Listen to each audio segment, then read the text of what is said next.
Bonsoir à tous, j'espère que vous m'entendez bien et bienvenue sur Tesla Alsace.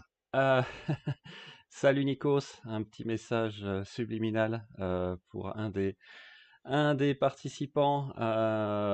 Donc voilà, je voulais vous souhaiter d'abord une des très bonnes fêtes, un joyeux Noël et puis pour le réveillon aussi, mais on ne souhaite pas la bonne année avant la nouvelle année, donc on attendra.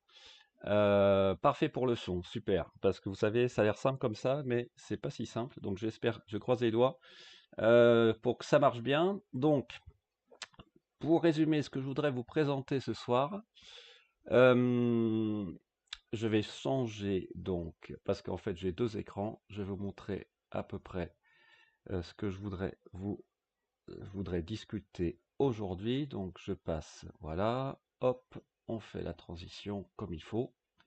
Et normalement, vous voyez les sujets du soir. Donc évidemment, je veux que ce live soit interactif, hein. Donc en fait, c'est un peu, enfin c'est pas très compliqué. J'ai mon écran d'ordinateur, j'ai un gros écran derrière, et sur l'écran du dessus, je suis le fil, le chat en direct. Donc j'essaierai. Ce que je propose, c'est que j'ai quelques petites vidéos que je vais présenter. Et puis à la fin de la vidéo, bah, je répondrai à vos questions, tout simplement. Et vous voyez que dans la liste des topics d'aujourd'hui. À la fin, j'ai aussi une foire aux questions. Peut-être qu'on n'aura pas le temps de faire tous les sujets parce que je veux pas non plus que ça dure trop longtemps.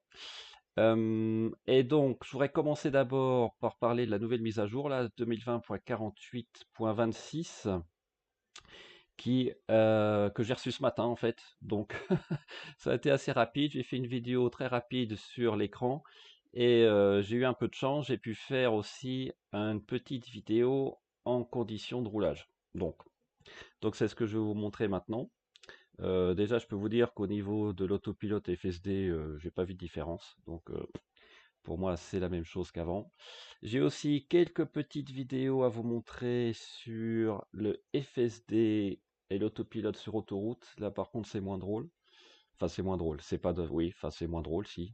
Quelque chose qui m'est arrivé en revenant de Nice, un comportement de l'autopilote dont je m'attendais pas, mais dont j'avais déjà entendu parler aux États-Unis. Ensuite, parler un peu des superchargeurs, la batterie, évidemment, parce que c'est, voilà, multi-écran, Laurent, c'est ça. Ma batterie, c'est mon dada, comme vous savez. Les SR+ chinoises, parce que j'ai vu pas mal de commentaires sur ma chaîne et aussi sur Facebook pour la batterie et surtout par rapport au superchargeur. Donc j'aimerais bien voir votre retour si vous en avez un. Et puis ensuite, parler peut-être de la V11 si on a le temps.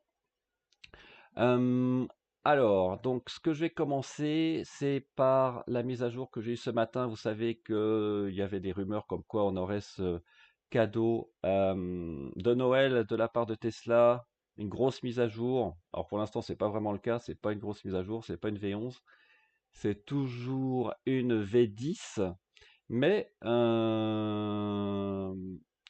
on a quelques petites améliorations, donc on va regarder ça tout de suite. Donc ce que je vais faire, c'est que je vais remettre sur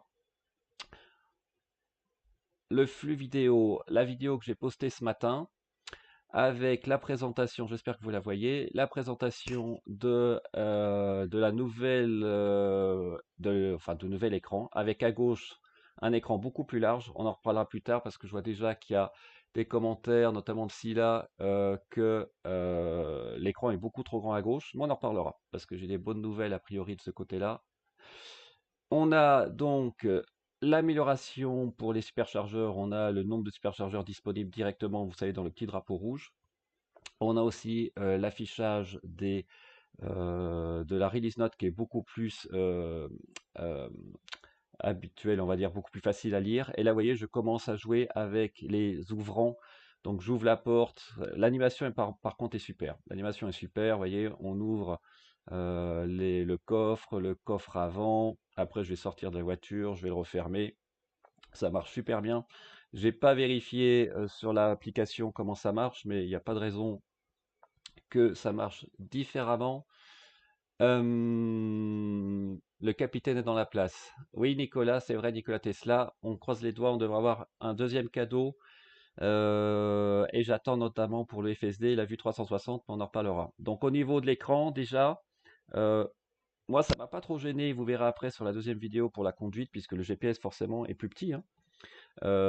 Mais c'est super bien fait. Honnêtement, la qualité, c'est quelque chose dont je parle pas souvent. Alors la qualité de l'écran et des graphismes et de l'animation en général de l'écran est fabuleux. C'est vraiment fabuleux. Là, vous voyez, bon, j'ai toujours en marche arrière, il y a les caméras arrière, les deux caméras latérales. J'ai essayé d'appuyer dessus plus tard, vous verrez. Mais on n'arrive pas à mettre pour l'instant une des caméras latérales en grand écran. J'ai pas réussi, ça reswitch à l'écran de départ. Et puis en bas, ce que vous avez les deux onglets, un pour activer les caméras directement, et ce qui est très pratique, un petit icône pour les essuie-glaces, hein. C'est vraiment bien parce que moi j'ai eu pas mal de soucis. Alors un petit aparté, vous voyez sur l'écran, gros problème avec Spotify. Enfin gros problème, il y a pire dans la vie, hein.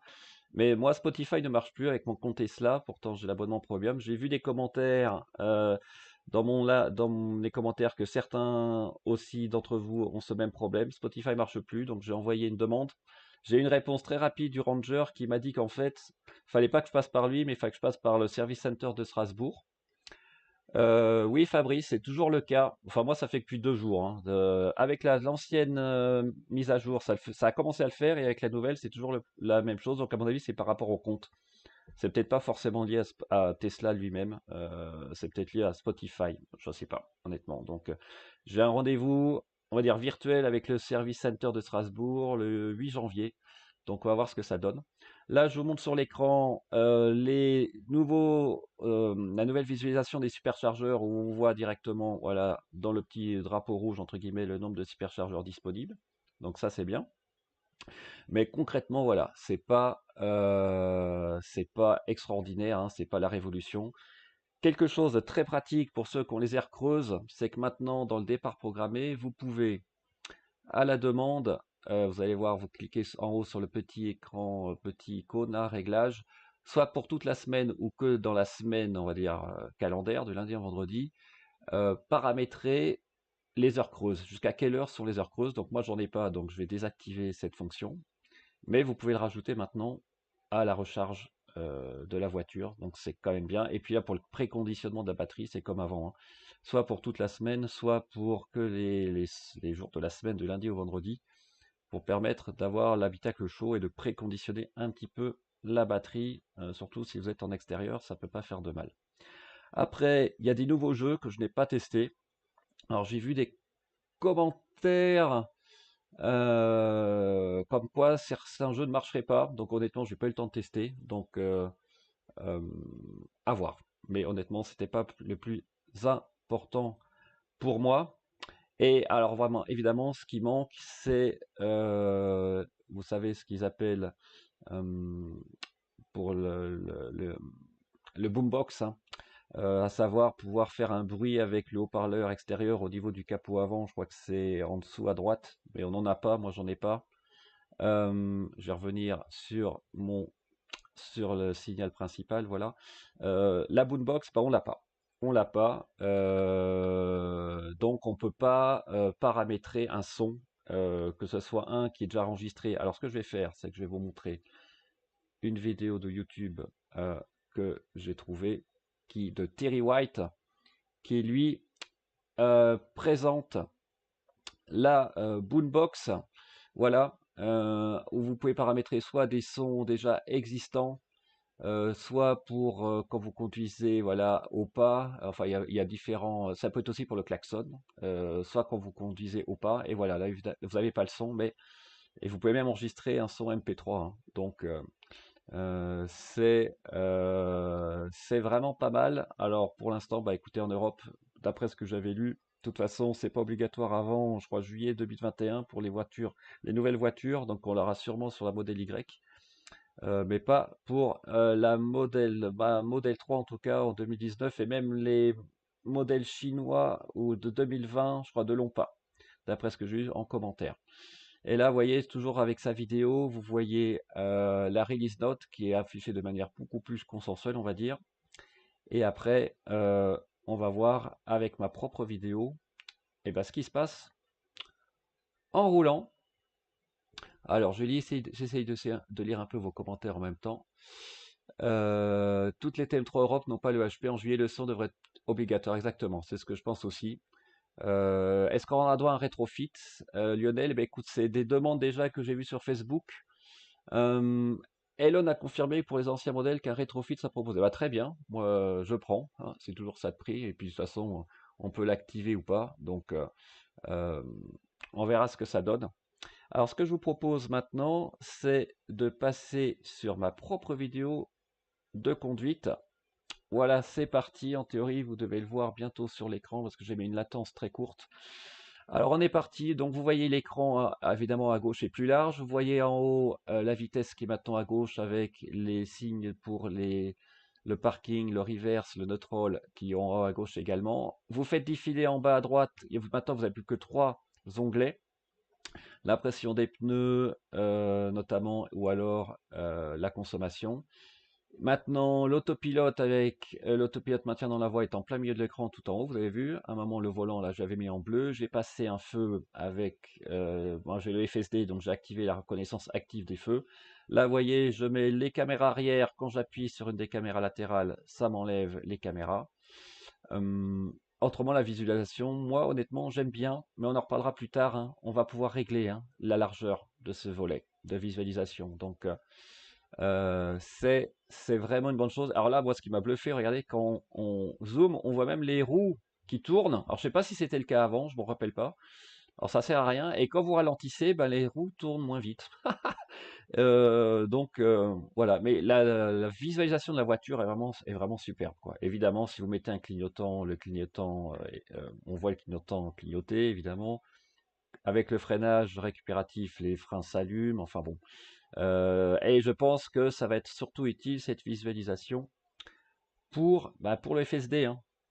Donc on devrait avoir plus d'informations sur la reconnaissance et la visualisation des objets, notamment avec le FSD. Donc à voir ce que ça va donner. Là, vous voyez, je continue mon bonhomme de chemin. On va arriver à un feu rouge. J'ai déjà activé le levier pour passer le feu au vert.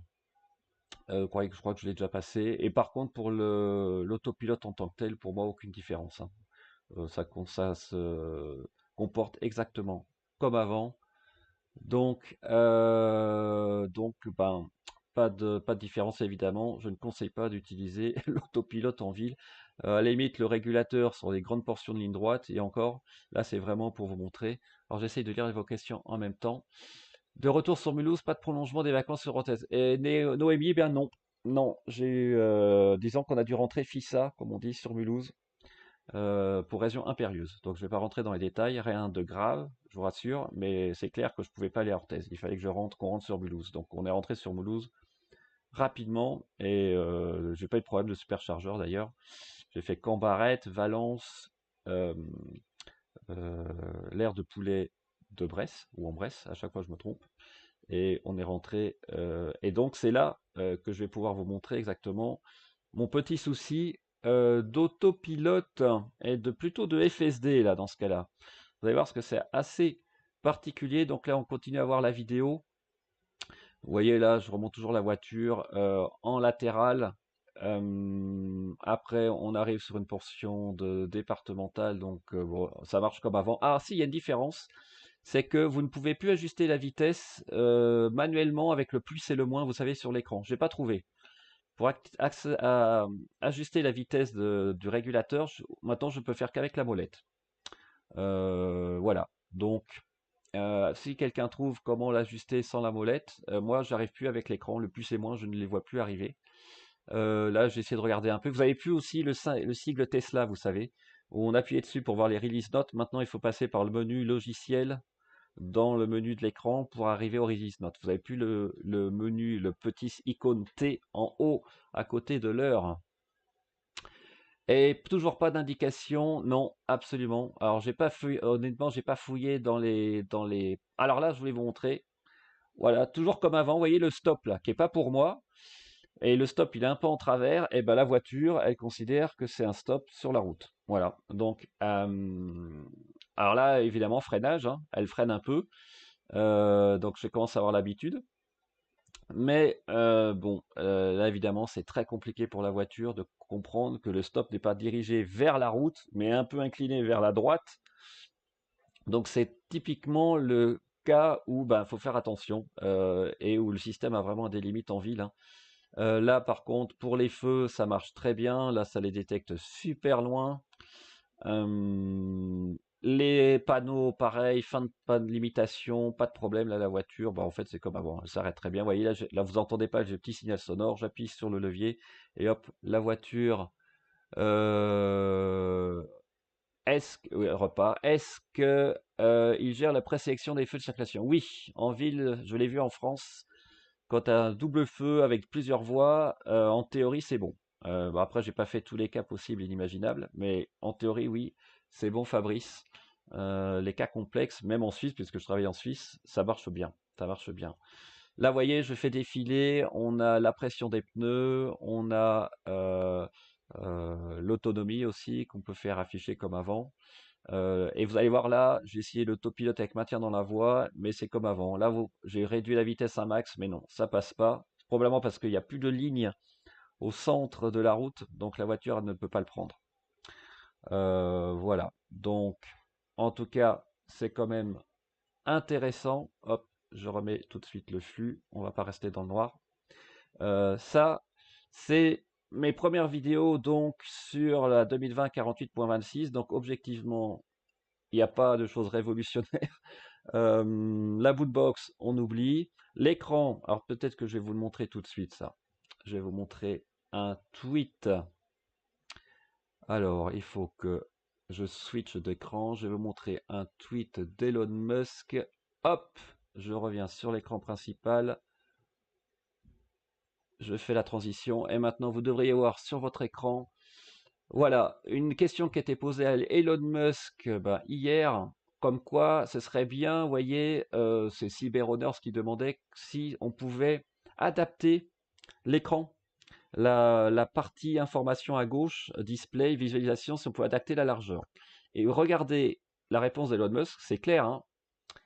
Euh, We will offer multi-display options. Donc oui, ça va venir, on va pouvoir euh, réduire le volet de visualisation, si, pour ceux qui veulent, ou même l'enlever carrément, hein. Apparemment, si on regarde à droite là, on pourrait carrément enlever l'onglet de visualisation. Donc ça, c'est plutôt une bonne chose.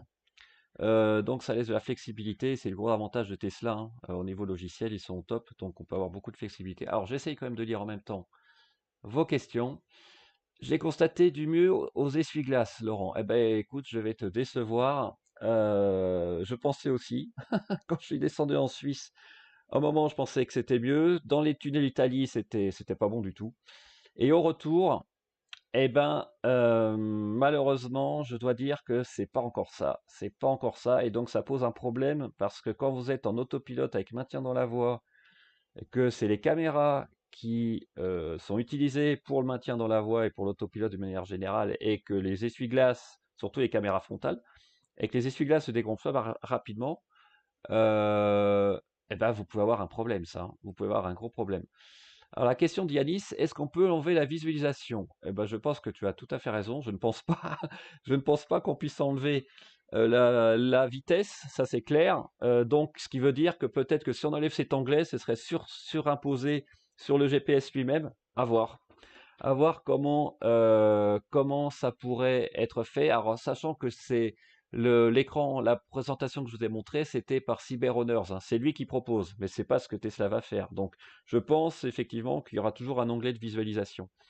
Peut-être petit, mais il y aura toujours un onglet de visualisation. Euh, et donc, pour parler des essuie-glaces, effectivement, moi, ça me va pas encore. C'était pas un coup de gueule, mais presque. À la fin, je ferai peut-être une partie coup de cœur, coup de gueule. Ça peut être mieux quand même, hein. C'est quand même un peu bizarre sur une voiture, c'est technologique, on n'arrive pas à avoir un système d'essuie-glace automatique performant comme on devrait l'attendre. Alors je vais vous montrer tout de suite d'ailleurs. Alors je vais vous montrer, oh, parce qu'on va revenir au sujet de départ. Donc si je reviens, on a maintenant parlé de la 2020.48.26.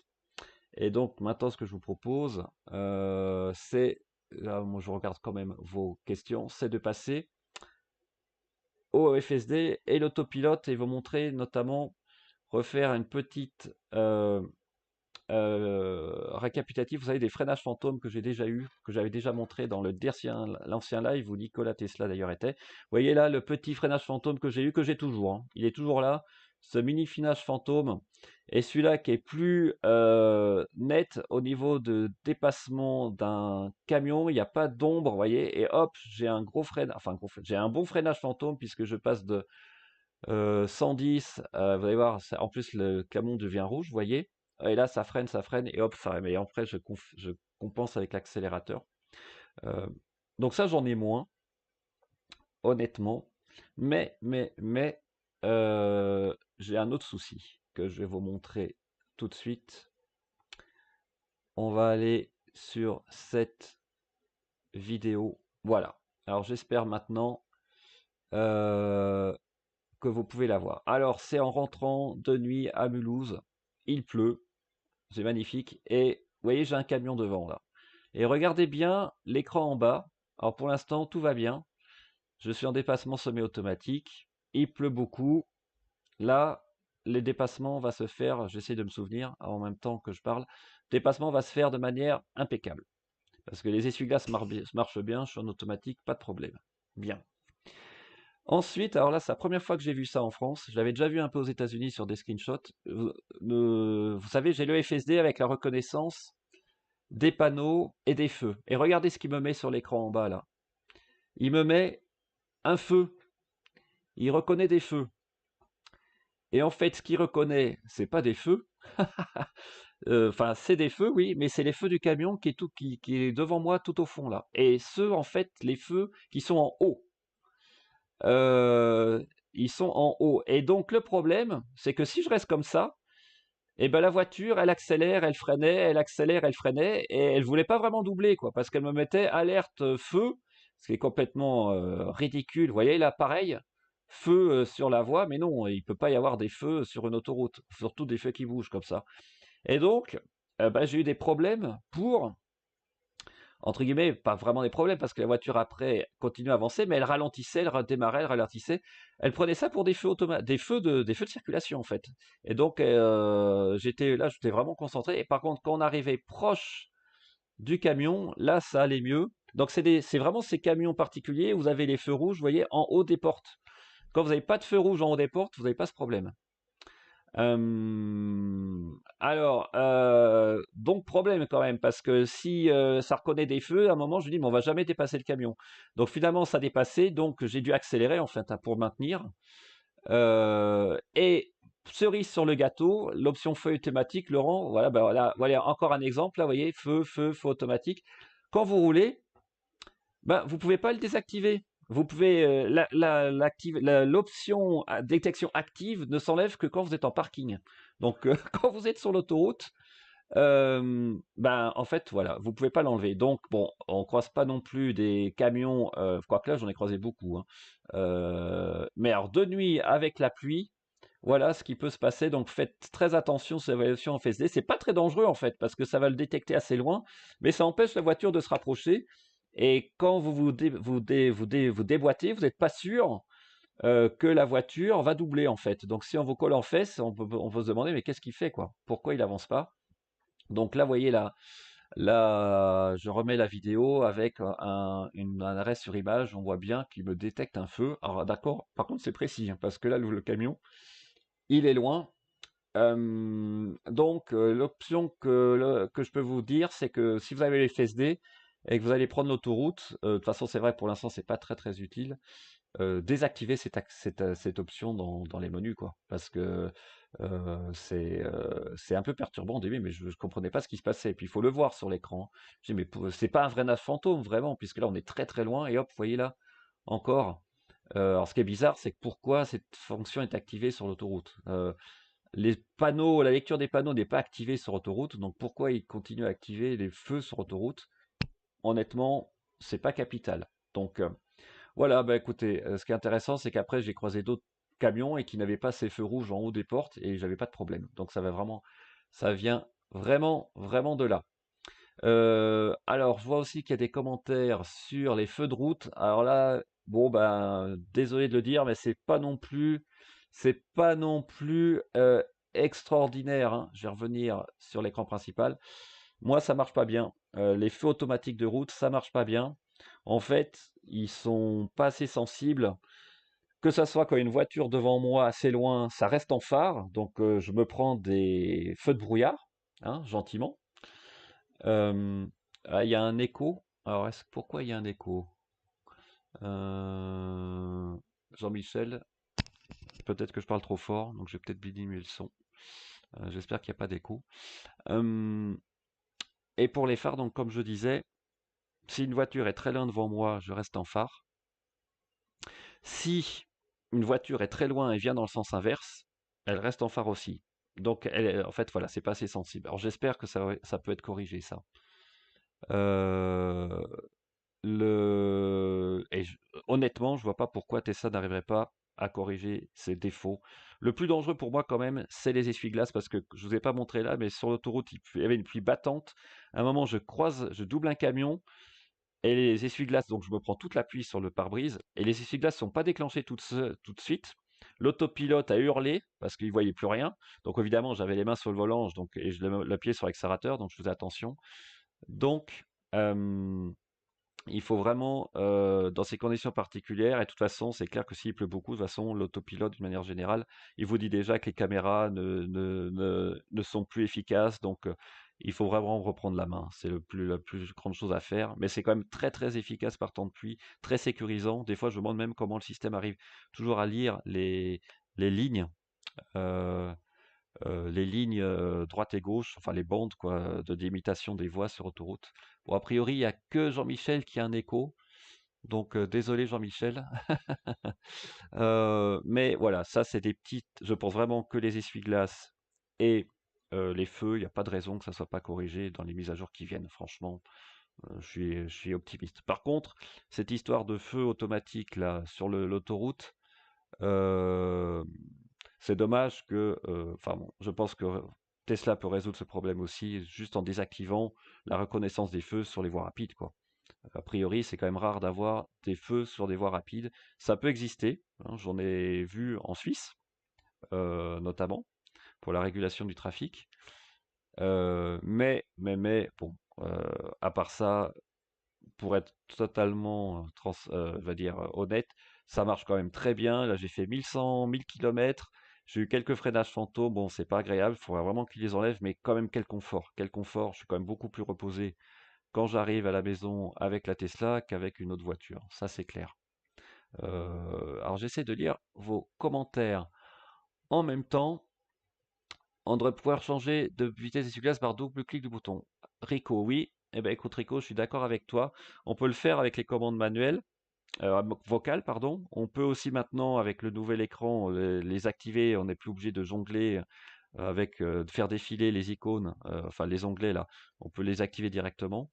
Mais si on pouvait avoir, avec une des molettes, activer la vitesse des essuie-glaces, ce serait une bonne chose.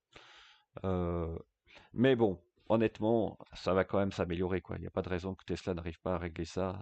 Ça paraît simple. Quitte à mettre le système trop sensible, c'est pas trop grave. Je préfère que les essuie-glaces ils marchent trop vite que l'inverse. Mais bon, je pense qu'ils vont y arriver. Pour le FSD, là c'est autre chose. Notamment pour les freinages fantômes, j'attends vraiment la FSD bêta. On va voir ce que ça donne. Donc, à voir. Il y a quand même beaucoup d'améliorations, j'espère, à venir en Europe. J'espère vraiment qu'on ait cette FSD 4D qui vient bientôt en Europe. Mais comme vous le savez, en fait, on sait pas. On sait pas quand est-ce que ça viendra à la législation européenne. Euh, voilà, donc c'était ma partie FSD et autopilote. Alors, le sujet, alors, j'essaie de regarder vos questions en même temps, si il y a des questions en particulier. Est-ce que c'est une voiture exceptionnelle, Bruno? Absolument, on est bien d'accord. Bon, j'insiste un peu sur les défauts, parce que voilà, c'est moi, je suis un perfectionniste. Enfin, là, honnêtement, c'est pas vraiment être que perfectionniste. euh, que demander avoir des essuie-glaces qui soient plus sensibles et des, des phares auto qui marchent mieux. Euh, mais oui, c'est une voiture exceptionnelle en termes de plaisir de conduire, de sécurité active, c'est fabuleux quoi, c'est clair. Euh, Ensuite, euh, pour moi, Cyril 01, c'est le contraire, les essuie-glaces sont trop vite à grande vitesse. Ben, écoute, moi c'est l'inverse, hein. Donc peut-être que on aura. Je vais demander parce que j'ai demandé à Tesla là pour mon problème euh, de Spotify. Si en même temps ils peuvent m'ajuster la sensibilité des essuie-glaces, ça serait une bonne chose. Je pense que ça doit pouvoir se faire. Alors maintenant, je voudrais parler un peu des superchargeurs. Parce que si vous vous souvenez bien, j'avais fait une vidéo un peu polémique, mais en fait pas tant que ça, je trouve. Il y a quelques temps, il y a plus de plusieurs mois, où j'avais dit, est-ce que le point faible de Tesla, c'est pas ses superchargeurs, ce qui paraît complètement idiot, puisque le réseau de superchargeurs est absolument incroyable par rapport aux autres réseaux qui existent en Europe ou, aux États-Unis. Mais je voulais juste vous montrer quand même. euh, alors, je pense que voilà, vous voyez mon écran. Ça, c'est pas sur une année entière, mais c'est parce que j'ai pas eu Tesla Fi activé tout le temps. C'est tous les trajets que j'ai fait, on va dire, au cours de l'année précédente, depuis Mulhouse, en allant, vous voyez, en passant par l'Italie, en allant vers Nice. Après, je suis allé, ben, comme je l'ai dit, vers Orthez, en passant par Toulouse. Après, je suis aussi passé de Mulhouse à Orthez, en passant par le centre de la France, en m'arrêtant à Beaune, à Limoges. D'ailleurs, j'avais fait un super trajet, là. J'ai fait Beaune-Limoges, 400 et quelques kilomètres, avec une seule charge, c'était pas mal. Bordeaux, etc., etc.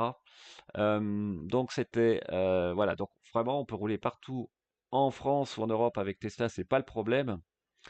Le problème pour moi qui peut se poser, c'est la liste d'attente. C'est donc c'est ça dont je soulevais la question il y a déjà 6 mois. Alors évidemment, ça ne concerne que quelques superchargeurs à mon avis. C'est vraiment les critiques qui sont sur l'autoroute du Sud ou l'autoroute de l'Ouest en période très spécifique. Mais si vous vous souvenez bien, l'été dernier, c'était déjà un peu, et on était en confinement, je sais plus trop, mais c'était un peu chaud déjà. Et là, à Noël, vous voyez, c'est sur lui de Beaune, un témoignage que j'ai trouvé, voilà, où il y avait 7 ou 8 voitures qui attendaient avant de pouvoir charger. Euh, et on est en période, pas de confinement, mais de couvre-feu, donc les étrangers ne sont pas là. Qu'est-ce qui va se passer en juillet prochain s'il n'y a plus de confinement et que tous nos amis hollandais et allemands traversent la France avec leur Tesla? Parce qu'en Hollande, ça y va la vente de Tesla, hein. En France, c'est déjà bien, mais je peux dire qu'en Hollande, ça y va.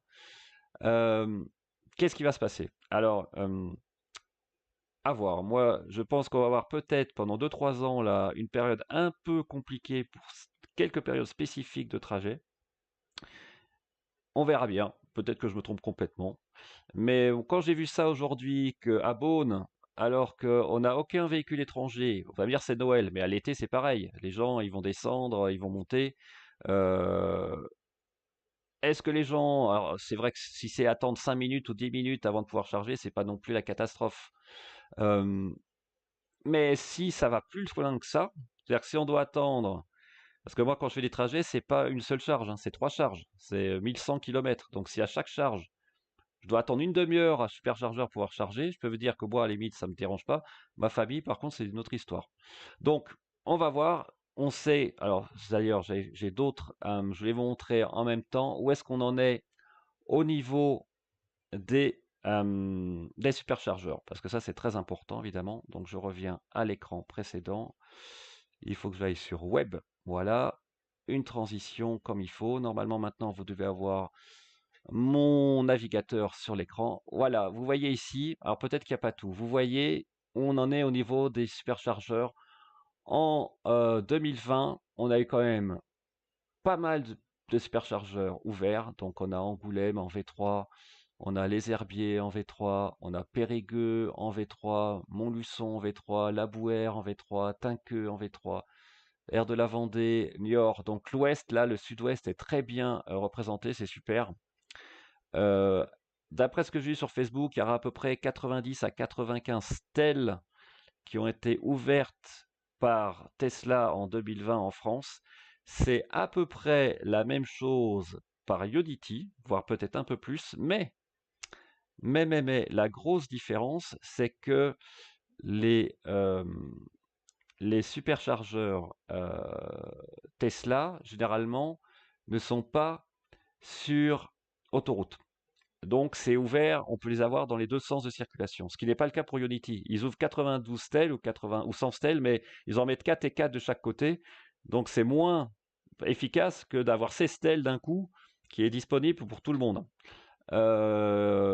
Donc, et je voulais vous montrer aussi, pour continuer cette discussion, parce que je vois il y a pas mal de questions. Est-ce que Tesla va ouvrir les superchargeurs aux autres véhicules? Alors, on ne sait pas. Il a dit oui, mais est-ce que ça sera qu'aux États-Unis? Est-ce que ça va être aussi en Europe? Quelles sont les conditions financières? Ça ne sera pas au même tarif. Je pense que là, ça pourrait. Moi, j'ai on va dire, je suis un peu dubitatif pour l'été. Si déjà c'est bien chargé avec les Tesla, si on ouvre aux autres, ça risque de poser un problème encore plus. Mais il faut voir, il faut voir. Aux États-Unis, ils ont résolu le problème, hein. Il y a quelques Thanksgiving, je crois qu'il y a quelques cas où évidemment, oui, là, oui, ils ont des problèmes, il faut attendre le superchargeur, mais de manière générale, le réseau au superchargeur des États-Unis, ils ont réussi à le dimensionner convenablement. Donc, Fabrice, oui, il y a des superchargeurs. On se retourne en Suisse, absolument. Il y en a aussi en France, hein. Mais est-ce qu'ils vont l'ouvrir aux autres constructeurs? Honnêtement, à l'heure actuelle, j'espère que non. Euh, Après, est-ce qu'on pourra avoir la réciprocité avec Unity, par exemple? J'en sais rien. Mais bon, voilà, c'est quelques petites euh, réflexions de ma part. Je suis pas trop inquiet, mais quand même, l'été prochain, je pense que si je pars en vacances, je partirai pas un samedi le 15 août ou le 1er août. Je partirai soit un jour décalé ou carrément de nuit, quoi, pour être tranquille. Euh, donc, je pense qu'il faut pas tirer de plan sur la comète. On verra bien ce qui se passe. Pour l'instant, c'est Elon l'a dit, mais est-ce que ça sera aussi en Europe? On ne sait pas. Donc, on attend de voir. En tout cas, les stèles se développent, c'est une bonne chose. Il faudrait vraiment qu'ils mettent les paquets sur le réseau autoroutier A8, enfin A6, autoroute du Sud du Soleil et côté ouest. Mais ça y est, là, ça commence avec Niort, Périgueux, Angoulême, La Bouère, etc. Donc ça, c'est bien. Mais je pense qu'il va falloir accélérer la cadence, honnêtement, parce que les ventes de Tesla, elles accélèrent, hein. On n'est pas loin de 500 000 ventes, a priori, cette année. Elon l'a dit aujourd'hui aussi. Donc, et en France, la Model 3 a un énorme succès. Il y a la Model Y qui arrive l'année prochaine, qui a priori va être un succès aussi. Donc en Allemagne, j'ai vu, alors, il y a d'autres réseaux qui vont se développer en France. Il y a Total, donc en espérant que ça marche, parce qu'ils veulent vraiment en mettre quasiment sur toutes leurs stations Total sur autoroute, donc ça serait super. Il y a une Fastned aussi, qui est très très sérieux, qui est allemand, qui a fait j'ai pas la photo, mais qui a fait un site de charge combiné avec Tesla qui est monstrueux en Allemagne. Je me rappelle plus. Oui, Total, c'est assez cher, c'est vrai. Mais si c'est à la minute, si on charge que 15 minutes, ça peut valoir le coup. Et honnêtement, alors c'est la deuxième partie dont je voulais vous parler après, c'était en fait Yodity. Parce que je me perds un peu dans mon sujet. Si je reviens sur Unity, donc ce que je vais faire, c'est que je vais revenir sur le web. Alors attendez, donc il faut que je passe par là. Car j'ai trouvé déjà, il y a un site Tesla sur Unity. Et donc, j'ai commencé à poser des questions euh, aux abonnés de ce club, Unity France, savoir quelle voiture ils avaient, quel déplacement ils faisaient, et ils sont très actifs. Ils disent, voilà, dès qu'il y a un site ouvert, ils le disent, etc. Et j'ai trouvé ce site, c'est intéressant, euh, où vous avez toutes les bornes Unity avec si elles sont tri-standard ou pas, donc c'est les bleus, avec l'essence de circulation, c'est-à-dire si c'est dans les deux sens, bah, c'est le petit drapeau. Alors s'il a une flèche, c'est-à-dire que c'est que dans un sens. Vous avez aussi celle qui sont sans tri standard. Vous savez, la prise tri à la fois euh, combo CCS, T2, etc. CHAdeMO, là, vous n'avez pas la prise 50 kW. Et puis ceux en construction. Et vous voyez, bon, ça se développe. Il y en a moins que Tesla, c'est clair, mais quand même, ça se développe à un rythme, on va dire, soutenu, donc c'est bien. Et moi, par exemple, pour donner juste un exemple concret, eh ben moi, ça m'est très utile, hein. Quand je voulais aller à Orthez, eh ben, je suis bien content d'avoir le superchargeur Ionity à la Valvestre ici, là, parce que le superchargeur de Tesla, il est ici, au nord de Toulouse. Et quand vous venez de Carcassonne, bah, c'est pas top, vous partez 35-40 minutes. Donc, hop, bon, avec une long range, normalement, entre Narbonne et Pau, ça le fait. Mais c'est un peu juste, c'est juste quand même. Donc, une petite charge supplémentaire à la Valvestre, ça fait pas de mal, et donc c'est vraiment complémentaire. Alors, évidemment, vous allez me dire le prix. Le prix, c'est pas donné, mais ils sont très actifs sur ce site Facebook. Et donc, je pense que vous connaissez, vous avez l'application Charge Price qui vous permet, alors là, c'est pas l'application, mais c'est le site web où vous pouvez sélectionner le type de recharge que vous voulez. Et quand vous cliquez, par exemple, voilà, là, je crois que je suis à l'ère de Bois-Guillerot, eh ben, vous avez les tarifs actuels que vous pouvez avoir sur ces bornes Ionity suivant le fournisseur d'énergie. Donc là, par exemple, un qui est très intéressant, c'est Iladen. Alors tout dépend combien de temps vous chargez, parce que par exemple avec une Tesla, si vous arrivez à 10%, vous allez charger très vite. Donc sur 15 minutes, le prix au kilowattheure va pas être si extraordinaire que ça. Vous allez peut-être être à 35-40 centimes, ce qui reste raisonnable pour du dépannage, largement. Par contre, si vous chargez 45 minutes, là c'est sûr que c'est très cher. Mais quand vous regardez donc d'autres fournisseurs comme Iladen, et c'est ce que je vais vous montrer euh, maintenant, donc je vais repasser sur les photos. Hop, on va repasser sur les photos. Je repasse à droite. Je vais vous montrer ça. Donc je parlerai de ça après. Voilà.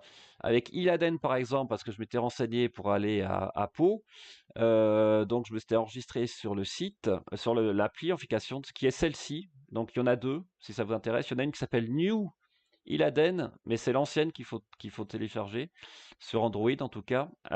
Et vous avez une base de 1 euro et après c'est 40 centimes d'euros la minute. Ce qui est pas mal, ce qui est pas mal, ce qui fait des charges convenables, on va dire, en termes de coût. Même si vous restez 20 minutes, en 20 minutes, ça fait 20 euros. 20 minutes sur un superchargeur Unity, ça y va quand même, hein. Vous en mettez des kilowatts, hein. Donc, ça fait un coût, on va dire, tout à fait raisonnable. Alors, par contre, le problème avec Unity, évidemment, à l'heure actuelle, à mon sens, c'est qu'il faut jongler perpétuellement avec les cartes, quoi. Euh, c'est vraiment le problème. Donc, vous voyez, l'année dernière, c'était ChargePoint, c'était super. Ensuite, je crois que c'était, je sais plus quelle carte. Maintenant, c'est Iladen. Alors là, c'est pas une carte. Donc, c'est euh, c'est euh, c'est quand même un problème pour ceux qui doivent utiliser le réseau Unity. Donc, parce qu'ils jonglent entre les cartes pour avoir le meilleur tarif. Alors, il y aura peut-être, avec, je me rappelle plus le nom de l'appli, des forfaits qu'on pourrait acheter. Par exemple, 125 kilowatts pour un forfait de, je sais pas, 45 euros. Et dans ce cas-là, vous pouvez utiliser votre forfait comme vous voulez sur Unity. J'ai vu ça, je crois que c'est avec Use Price, je me rappelle plus. Et donc là, bah, vous avez votre stock de kilowatts à kilowattheure à charger et ça vous coûtera, quoi qu'il arrive, que 30 ou 35 centimes le kilowattheure. Ça peut être un bon plan aussi. Euh, donc, je regarde un peu. Voilà, Mango. Merci, capitaine. C'était Mango. Que c'était pas ChargePoint, en fait, c'était Mango qui était la bonne affaire l'année dernière. Heureusement que capitaine est là. Voilà, donc, en conclusion, déjà, c'est très intéressant d'aller sur ce site Facebook de Yodity France parce qu'on voit vraiment qu'ils se démènent. Il y en a qui font des sacrés trajets avec leur Kia Niro, e-Niro, ou même des ID3 maintenant. D'ailleurs, il y a un superchargeur Unity qui a ouvert en Alsace, près de Strasbourg, que j'ai vu. Euh, et ils se démènent, et franchement, c'est pas évident quand même. C'est pas évident, nous, c'est facile à côté, hein. Euh, donc, à surveiller. Moi, je trouve que c'est super. Il va vraiment, je pense que Tesla peut pas faire du miracle, hein. Ils vont pas multiplier les superchargeurs comme des petits pains, comme les pains et Jésus, alors que les ventes sont vraiment très soutenues des Tesla. Il va falloir aussi que le réseau alternatif se développe, et je suis quasiment sûr qu'on finira par l'utiliser aussi, quoi. Euh, Moi, en tout cas, si je vois pour un trajet où les superchargeurs Tesla sont blindés, j'aurais aucun scrupule à aller chez Ionity si je vois qu'il n'est pas blindé pour charger en route, hein. Ça, je le dis, c'est clair. Mais bon, on n'en est pas là. On verra bien. Je pense que Tesla va faire ce qu'il faut. euh, Parce que ça serait quand même dommage que les ventes soient freinées par un problème d'attente aux superchargeurs. Euh, voilà, donc je regarde un peu aussi vos questions. Alors, je regarde un peu. Total, c'est cher. Le problème, voilà. Il faut surtout que les kilowatts restent stables. Alors, le problème aussi, voilà, notamment pour les Kia et Niro, c'est qu'ils chargent pas vite. Ils ne chargent pas 150 kilowatts sur des Unity. Donc, le tarif à la minute pour eux est catastrophique, quoi. Euh, c'est vraiment le problème qu'ils ont. Il faudrait qu'ils puissent charger. Même les ID3, je crois qu'il y a une option, on peut charger jusqu'à 105, peut-être 120 ou 150 kilowatts maxi. Mais on est très loin d'une Tesla qui, en départ, peut charger avec un V3 à 250. Euh, pour les problèmes de puissance, honnêtement, quand j'ai regardé sur le site de Unity, ça marche quand même pas mal maintenant. Il y a quelques cas où ils sont obligés d'appeler parce que la connexion se fait mal. Mais avec des Tesla, en tout cas, je pense que ça marche bien, hein. Ça marche bien. Moi, j'ai eu la plus grosse charge que j'ai eue, c'est sur un Unity, c'est pas sur un superchargeur Tesla, c'était à la Valvestre d'ailleurs. Je suis monté à 180 kilowatts. Je suis jamais monté à 180 kilowatts avec un V3. Après, ça dépend à quelle est la température de la batterie, etc., etc. Donc, euh, c'est quand même un réseau que j'espère qu'il va se développer parce qu'il va falloir avoir un réseau très dense pour accueillir toutes les voitures électriques qui vont arriver. Les véhicules thermiques vont être interdits autour de 2035. En ville, on pourra peut-être voudrer qu'en électrique, donc le marché va se développer, c'est sûr, c'est sûr. Donc voilà, assez. Alors, Capitaine dit, c'est qu'en France, les prix à la minute, ça va changer. Oui, normalement, on devrait passer au prix au kilowattheure. Oui, alors ChargePoint, je sais que des fois, Ionity ne facture pas, même avec ChargeMap, ça l'a fait, je l'ai vu dans des commentaires sur ma chaîne. Alors des fois, quand ils brident, parce que quand c'est une nouvelle station, ils brident la charge, là c'est gratuit. Pendant qu'ils sont la période de rodage, si je peux dire, euh, ils, euh, ils, la charge est gratuite. Ou alors, si vous avez des problèmes de connexion, j'espère qu'il y en a qui trichent pas avec ça, mais il y en a qui appellent qui dit ça marche pas, ça charge pas. Donc il se branche sur une autre borne et l'opératrice leur dit bon bah on vous offre la charge, quoi. Donc mais bon, généralement c'est que vraiment parce que la charge n'a pas démarré avant. Euh, oui, les petits booms quand tu recharges c'est normal, c'est la dilatation au niveau de la batterie. Donc ça c'est tout à fait normal. Par contre si ça le fait pendant qu'on roule, là c'est pas pareil. En théorie, il faudrait que faut plutôt revenir vers le service center. Euh, voilà, donc c'est ce que je voulais vous dire au niveau des superchargeurs, mes pensées du jour. Donc je vais revenir je vais essayer de revenir au départ voilà, hop, je reviens ici. Excusez-moi, mais c'est un peu compliqué parce qu'il faut switcher entre toutes les fenêtres. Voilà, je reviens sur mon menu. Ah oui, caméra, pardon, scène photo. Voilà, hop, je fais la transition. Donc maintenant, je vais parler un petit peu, si ça vous intéresse, de la batterie et de l'autonomie et de faire probablement un lien avec les SR+ chinoises parce que je ne sais pas si Nikola Tesla est toujours là, mais j'aimerais bien avoir aussi son avis sur les SR+ chinoises parce que moi j'ai vu quelques petites infos intéressantes au niveau de la recharge notamment qui posent un peu question sur les batteries LFP. Donc si vous avez un retour dessus, ça m'intéresse beaucoup également. Donc en parlant de la batterie, vous savez que là j'ai fait une ou deux vidéos sur ma propre batterie. Donc je vais vous remontrer ce qui s'est passé sur ma batterie, hein.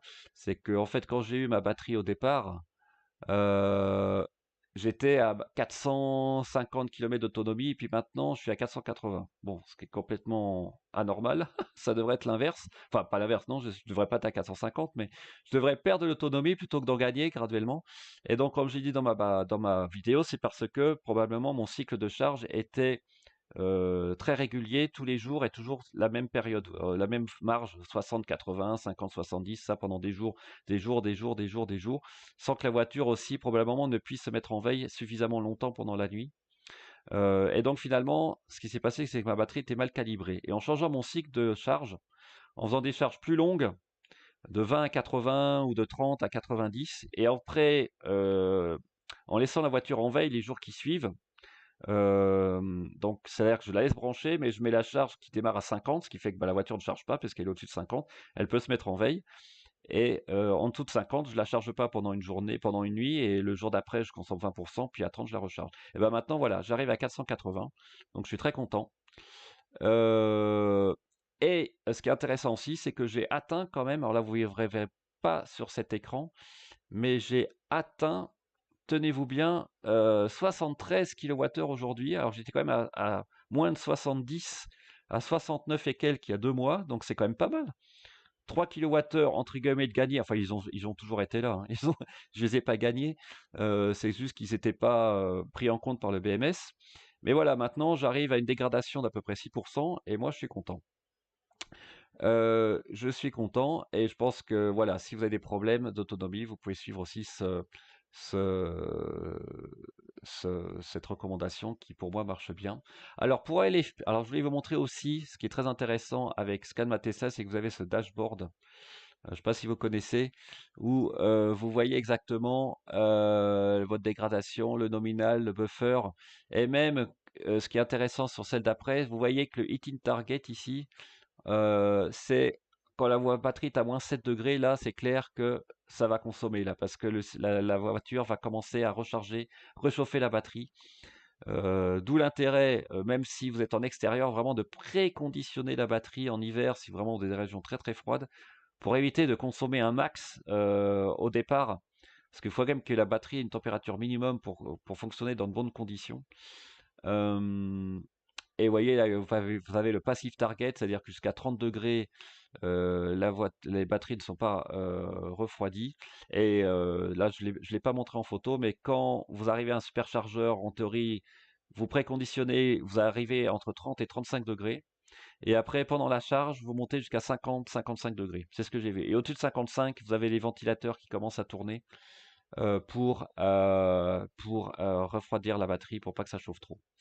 Alors, ce que je voulais parler aussi maintenant, c'est ce problème des SR+ chinoises, à savoir que certains d'entre vous qui ont les SR+ chinoises avec des FLP, eh bien, ont des petits soucis pour charger sur les sucres à haute puissance.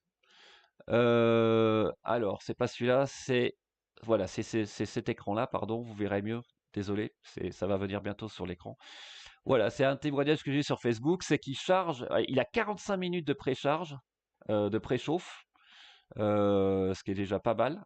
Et il charge que, par exemple, à 51%, là, il ne chargeait qu'à 43 kW sur les sucres, ce qui est même pour une LR, pour une SR+, c'est pas beaucoup. Ça devrait être plus que ça.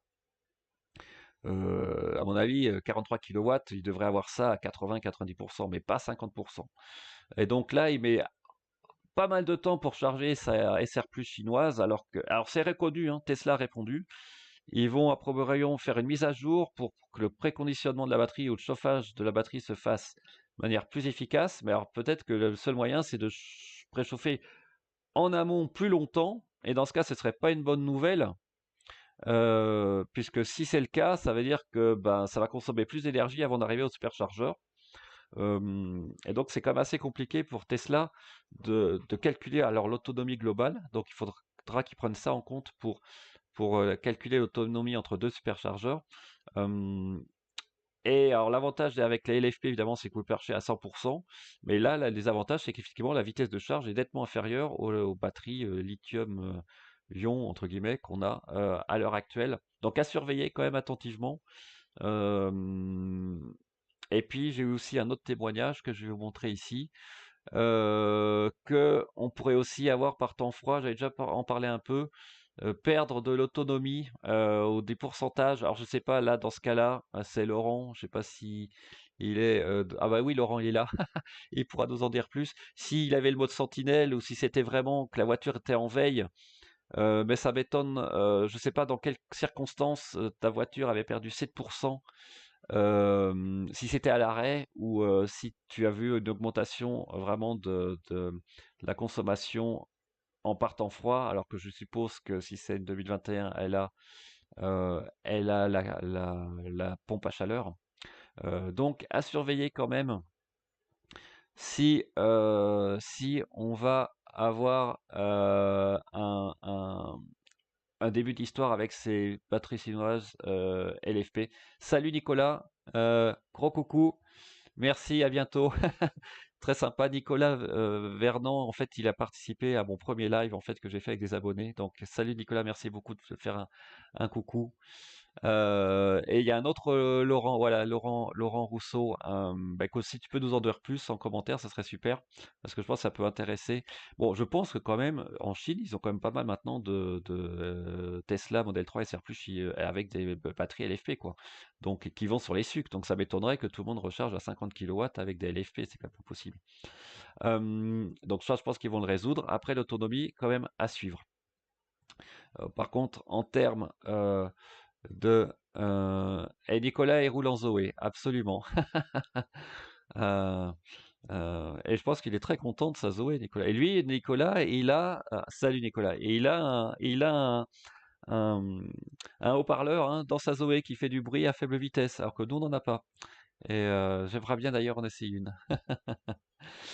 Euh, voilà donc mon petit aparté au niveau des batteries LFP sur les SR+ chinoises. Il va falloir surveiller ça euh, d'un peu plus près, même si je pense, comme pas mal de personnes sur YouTube, que c'est plutôt peut-être que le Tesla bride à l'heure actuelle euh, euh,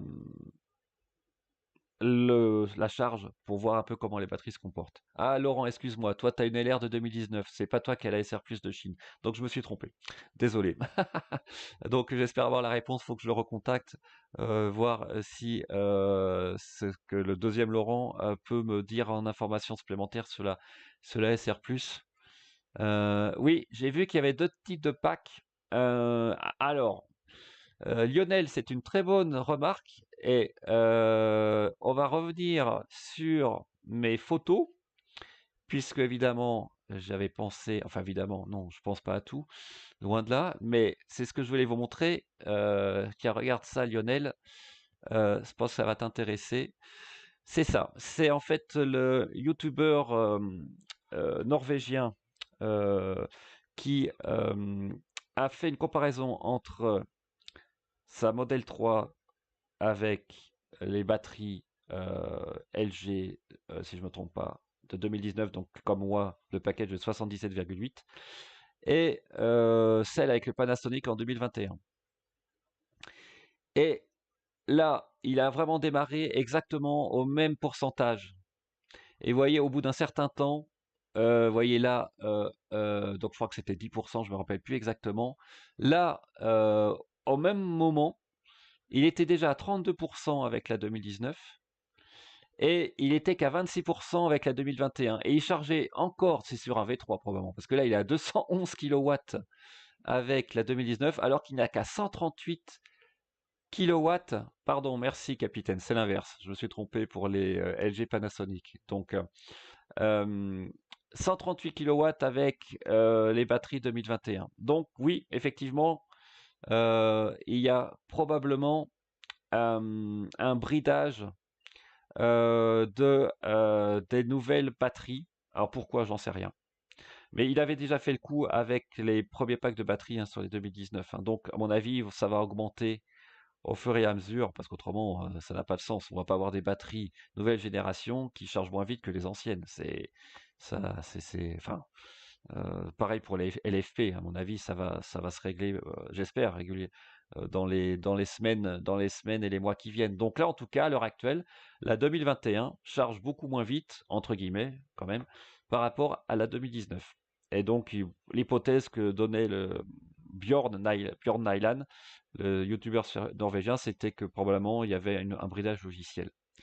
Euh, donc, c'est aussi intéressant. Et j'ai vu aussi dans mes commentaires que certains qui avaient une Model 3 2021 n'avaient pas le pack Panasonic de 82 kWh. Ça, c'est intéressant. Donc, ils ont mis Scanma Tesla, ils ont contacté Scanma Tesla pour vérifier que la version de l'application était bien la bonne, et ils ont dit oui, ça devrait marcher, et ils avaient 75 kWh de capacité, même un peu moins de 77 par rapport à la nôtre. Donc, a priori, les 2021 n'ont pas tout le pack Panasonic. Hein. Et ça, à mon avis, c'est compliqué à voir quand on reçoit la voiture. Euh, mais honnêtement, moi, ce que j'attends, c'est la prochaine Model 3 ou peut-être Model Y avec le nouveau pack 4680, évidemment.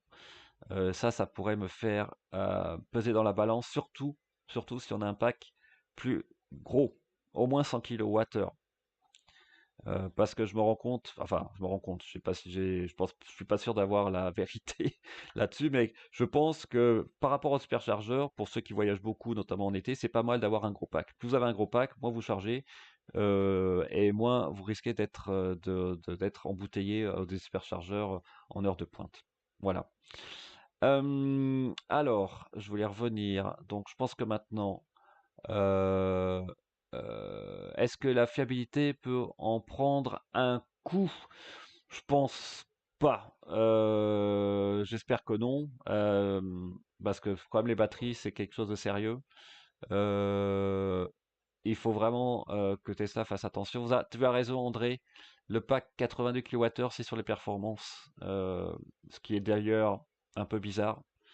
Euh, Pourquoi il y aurait que les performances qui auraient et effectivement, l'étiquette, alors, je sais qu'on peut voir l'origine, on peut identifier la batterie, oui, avec l'étiquette, mais il faut se mettre sous la voiture. Je sais plus exactement où c'est. À voir. Mais ce serait un peu bizarre pour moi, étonnant qu'il n'y a que les performances qui est le nouveau pack de batterie Panasonic. Euh, Parce que l'autonomie, si on regarde sur le site, je crois qu'elle est augmentée pas que pour la performance, mais je peux me tromper. Enfin bon, à voir. Moi, ce que j'attends en tout cas, donc il y a bien des LR82, Lionel. Bah merci pour l'info. Euh, alors, mode Ludicrous à venir sur les perfs. À mon avis, non, tant qu'il n'y aura pas une capacité supérieure à 60 ou 15 ou 60 ou 80 kWh. Je pense que c'est une question de puissance instantanée qu'ils ne peuvent pas fournir. Donc, c'est pour ça que sur la modèle S, comme il y a un pack de 100 kWh, si je me souviens bien, il y a le mode Ludicrous. Euh, euh, mais je pense pas que sur la performance on puisse l'avoir. Il faudra pour moi un pack. Par contre, la nouvelle Model S Plaid, qui a 3 moteurs, elle aura un pack plus gros, a priori, c'est sûr même, puisqu'elle va faire 800 et quelques kilomètres d'autonomie en IPA. Et à mon avis, elle va pouvoir, comme elle peut charger beaucoup plus vite, elle peut aussi décharger beaucoup plus vite. Donc elle va pouvoir fournir beaucoup plus de puissance instantanément. Et c'est pour ça, à mon avis, que les performances de la voiture sont monstrueuses, quoi. Euh, alors, je continue mes petites discussions. Alors, Lionel dit qu'à Strasbourg, il s'assure que toutes les LR sont en 82. J'espère. Faudrait vérifier avant de prendre la voiture, ce qui est quand même pas évident. Euh, Moi, pour les pneus, j'étais très content de mes Michelin Pilot Sport. Bon, je roule comme un pépère, hein. Je roule en mode confort. Je les ai changés à 30 000 km et ils ont jamais vu ça à CC, quoi. Il m'a dit, moi, c'est mes pneus quand ils avaient 10 000. Donc, vraiment, je consomme pas beaucoup de gomme. Donc, si vous roulez pépère, les Pilot Sport, pour moi, ils sont très bien. Maintenant, j'ai des Nokian.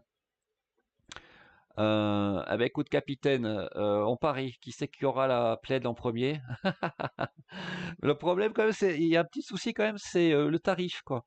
Déjà que bon, faut se saigner pour une modèle 3, surtout moi, enfin, quel que soit le prix, mais surtout que si c'est une performance, alors là, la plaid, c'est monstrueux, hein. Alors, Fabrice, en parlant de pneus hiver indispensables en montagne pour une LR, moi, je dis que oui, clairement. D'ailleurs, on a voulu aller à la montagne hier. Et on n'a même pas pu monter parce que les gendarmes avaient arrêté la route du Markstein parce que c'était verglacé. Il y a eu des accidents. Donc même avec mes pneus neige, je pense que je m'en serais pas sorti non plus. Donc oui, oui. Sauf si c'est juste des neiges occasionnelles que vous êtes, je sais pas, à Paris ou en Bretagne. Mais si c'est pour aller en montagne, moi je mets des pneus neige, hein. Euh, c'est clair. Je prendrais pas le risque avec une tonne 8. Il faut du grip. C'est pas trop la montée le problème à mon sens avec des pneus 4 saisons, c'est la descente. C'est sûr qu'on va monter, peut-être, enfin c'est sûr. À mon avis, il y a de grandes chances qu'on puisse monter avec des pneus 4 saisons. Mais pour les en montagne, ah oui, les pneus hiver, moi je prendrais pas le risque, absolument pas le risque de mettre des pneus 4 saisons, même des Michelin 4 saisons, je me rappelle plus le nom. Euh, alors, André, les nouvelles LR de décembre normalement sont des 82 kWh, celles d'avant c'était les derniers packs. Ah, bon, comme ça. Ah oui, bah Fabrice, là, il n'y a pas photo en Suisse. Même j'étais bien content de les avoir pour passer par le tunnel du Gothard, hein. Euh, Ah bah Lionel, c'est cool. Bon bah en tout cas, en cas de doute, faut mettre un scan ma Tesla, hein. C'est pas très compliqué à installer si tu peux. Moi, je recommande vraiment pour celui qui veut vraiment savoir exactement où en est sa batterie. Je vais peut-être revenir sur l'écran principal. Hop, je reviens sur mon écran principal. Donc quelle heure il est? Je regarde un peu parce que quand même il est déjà 22 heures, donc je ne dois pas non plus que ça dure trop longtemps. Alors, on a regardé les freinages fantômes, on a regardé les camions de nuit. Maintenant, ce dont oui, capitaine, c'est vrai que le Roadster, c'est encore une autre paire de manches. Oui, là, c'est combien? 100, 200 000, 150 000, non, je crois que c'est 150 000 euros le Roadster. Et la plaide, c'est 130 000. Ou peut-être 200 000 le Roadster en version limitée. Je sais plus exactement. Enfin bon, honnêtement, je connais pas trop les prix du Roadster. Je pense pas que j'aurai un Roadster un de ces jours. Mais la plaide, c'est vrai que ce sera un rêve, quoi. Mais elle rentre pas dans le garage, de toute façon. Donc le problème est réglé. Et puis de toute façon, à ce prix-là, c'est pas possible. Alors maintenant, ce que je voudrais vous montrer, c'est les autres sujets de discussion, parce qu'il faudrait quand même qu'on parle de ce que vous vous attendez pour l'année prochaine. Alors, le sujet suivant, c'est la V11. 200 000 de base. Ah oui, bon, d'accord. Le Roadster, il faut gagner au loto, quoi. Déjà, la Tesla, c'est cher, la Model 3, donc... Et la SpaceX, 250 000. Oui, bah, pourquoi pas. Après, je pense qu'on n'est plus à 50 000 euros près. Euh, ouais, si on regardait d'ailleurs, pourquoi on regarderait pas en même temps? Alors attendez, je vais essayer de faire ça parce qu'en théorie, j'avais le site Tesla d'ouvert.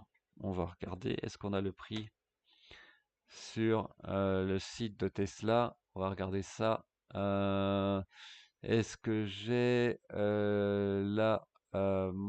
j'ai le roadster sur le compte Tesla? On va voir ça. Ça rame un peu. On va juste regarder le prix. Et la modèle Y, quand on regarde, non, en fait, j'ai pas le roster. Ouais, il y a une astuce pour le voir.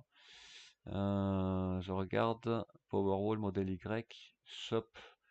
Je crois qu'il y avait un endroit où j'avais pu voir la Roadster. Enfin bon, je le trouve pas là. C'est un peu dommage. Et j'ai comme vérifié le prix de la modèle S Plaid, juste pour se faire peur. Alors, la Model S Plaid, on va regarder ça. Euh, Model S, hop, je remonte ici, commander. On va regarder combien vaut la Model S Plaid. Je crois que c'est 135 000, si je me souviens bien. Ah non, 139 990. Ouais, bon, ben, Et c'est intéressant d'ailleurs parce qu'ils ont augmenté de 5 000 € à un moment la grande autonomie et je crois la performance. Et là, vous savez que la Model S, la Model X ne sont plus fabriquées actuellement, que la production va reprendre en janvier ou février, je crois, avec a priori pas mal de nouveautés au niveau intérieur. Donc ça va être intéressant. Ça va être intéressant de voir ce qui va se passer au niveau de l'intérieur. Est-ce que ça va soutenir les ventes de la Model S? Hmm, ah, et la compte de la roster, c'est monstrueux, oui. Je crois que c'est le prix de, voilà, c'est 45 000 €. C'est 45 000 € juste la compte. Voilà, et puis après, il faut attendre combien de temps? Ouais, un an ou un an et demi. Euh, J'espère quand même qu'ils chargent la voiture à 100% avant de vous la livrer, quoi. Parce que là, ce serait un peu mesquin quand même.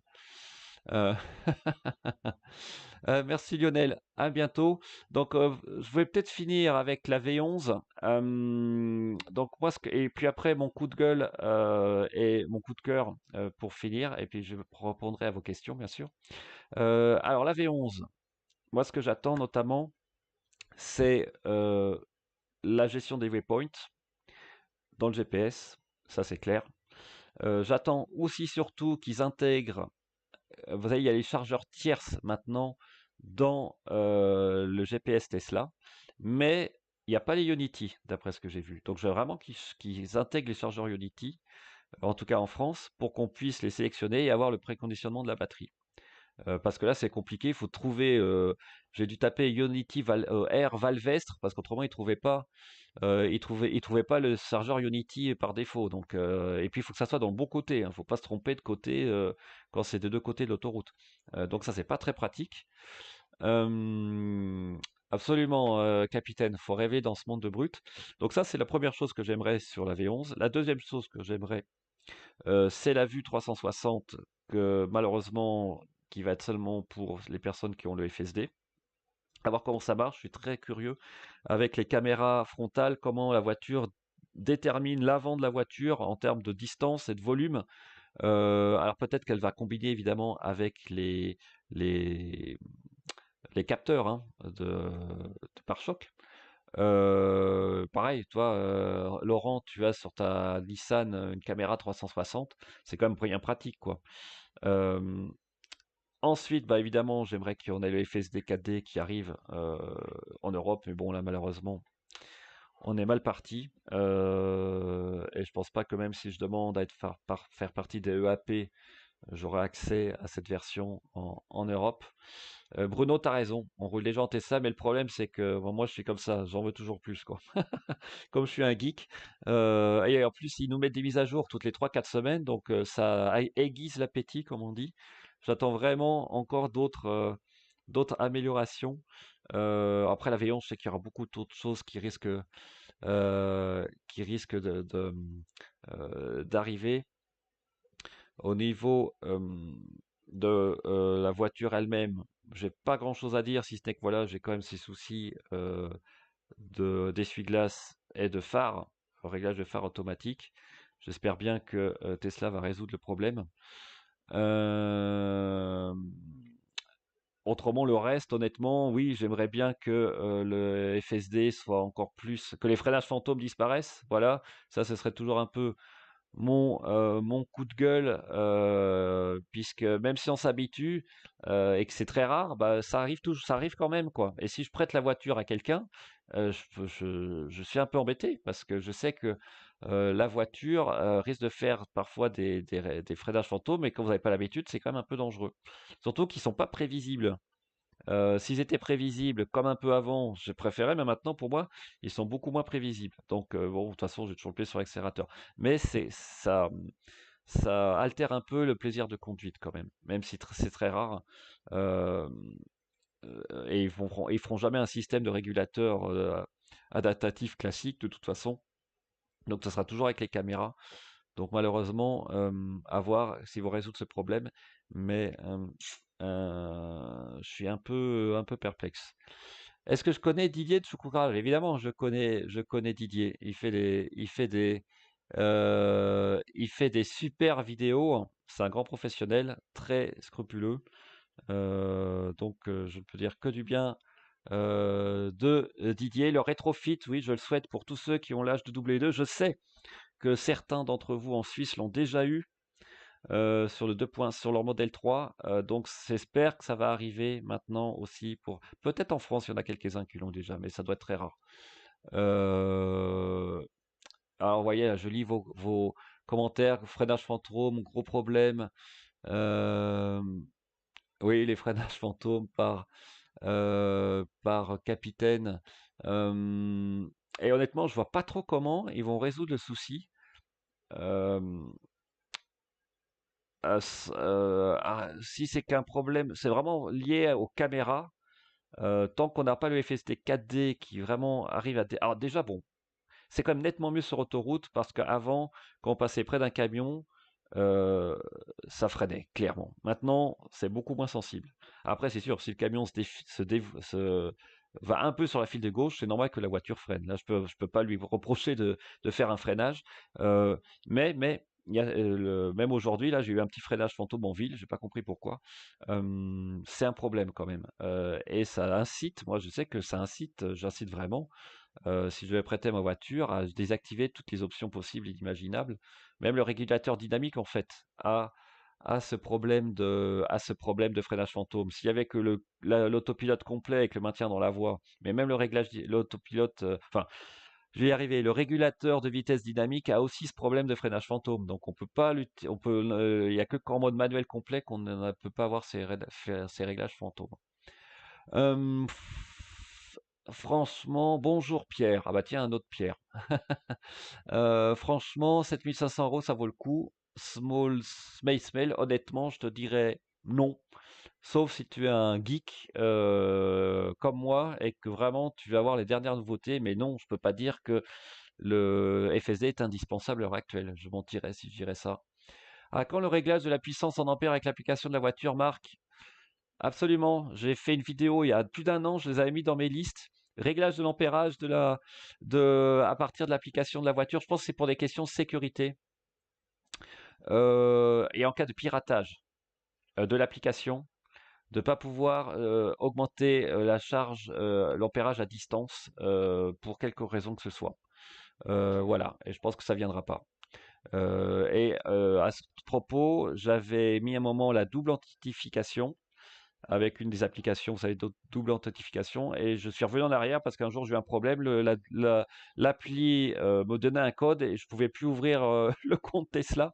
Donc j'ai oulala, j'ai dû utiliser un code de sécurité, vous savez, que Tesla vous donne quand vous activez la double authentification. Et donc après, j'ai remis le compte normal, mais avec un mot de passe costaud, quoi. Euh, à mon avis, Tesla préfère un freinage fantôme faux positif qu'un accident. Alors, Patrice, oui. Euh, Vincent Didier est le meilleur de France. Tu as probablement raison. Il est vraiment très bon et puis surtout, il met tout son cœur dans ses vidéos et il passe probablement un temps hallucinant à faire ses vidéos alors que moi, j'ai pas le temps. Je fais ça aussi par passion, mais beaucoup moins sur la forme que lui, évidemment. Et je souhaite de tout cœur qu'il réussisse. Alors, je suis pas trop d'accord avec Patrice parce que les freinages fantômes peuvent provoquer des accidents aussi, hein. Moi, j'ai failli avoir le coup l'année dernière avec une moto qui était derrière, et je peux dire que j'ai eu un freinage fantôme. J'étais dans un bouchon, un commençant de bouchon, et la moto a failli me rentrer dedans. Donc, et là, en termes de responsabilité, je sais pas ce qui se passe en cas d'accident. Voilà, c'est ce que dit Laurent. Mais pas responsable. S'il y a vraiment un gros accident avec des blessés, que la voiture est expertisée, je ne sais pas ce qui se passe. Je ne sais pas ce qui se passe, honnêtement. Donc, c'est quand même un sujet important et va falloir suivre dans les mois qui viennent. Beaucoup de différences, Stéphane, entre 130 et 145 et 150.